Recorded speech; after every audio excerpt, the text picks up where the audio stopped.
नमस्कार दोस्तों, जो टर्म है हमारे पास वो है वाइड एग्रीमेंट और वाइड कॉन्ट्रैक्ट।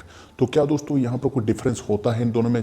जी दोस्तों, बिल्कुल होता है। जो वाइड एग्रीमेंट है वो डिफाइन किए गए हैं section 2G of the Indian contract act में, जबकि वाइड कॉन्ट्रैक्ट जो है डिफाइन किए गए हैं section 2J of the Indian contract act. तो मेजर जो डिफरेंस होता है दोस्तों, जो वाइड एग्रीमेंट होते हैं वो सिर्फ एग्रीमेंट होते हैं, वो कॉन्ट्रैक्ट नहीं बने होते हैं।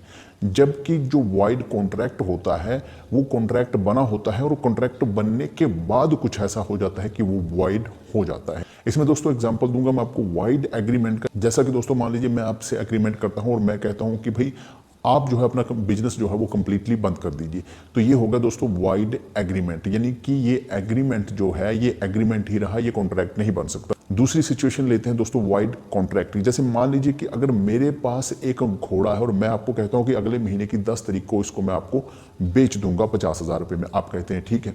अब अगले महीने की 10 तारीख से पहले पहले ही वो घोड़ा जो है किसी वजह से मर जाता है। अब बड़ी ऑब्वियस सी बात है दोस्तों, तब तक ये कॉन्ट्रैक्ट वैलिड था जब तक कि घोड़ा जिंदा था। जैसे घोड़ा मरा, कॉन्ट्रैक्ट अब हो नहीं सकता है। बड़ी ऑब्वियस सी बात है। तो ये हो जाता है दोस्तों वाइड कॉन्ट्रैक्ट, यानी कॉन्ट्रैक्ट था पर ये बाद में हो गया वाइड घोड़े के मरने की वजह से।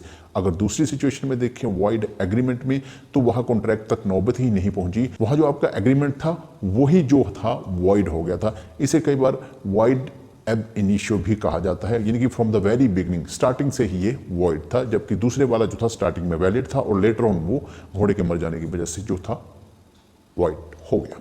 तो यह है डिफरेंस दोस्तों दोनों में। Thank you very much.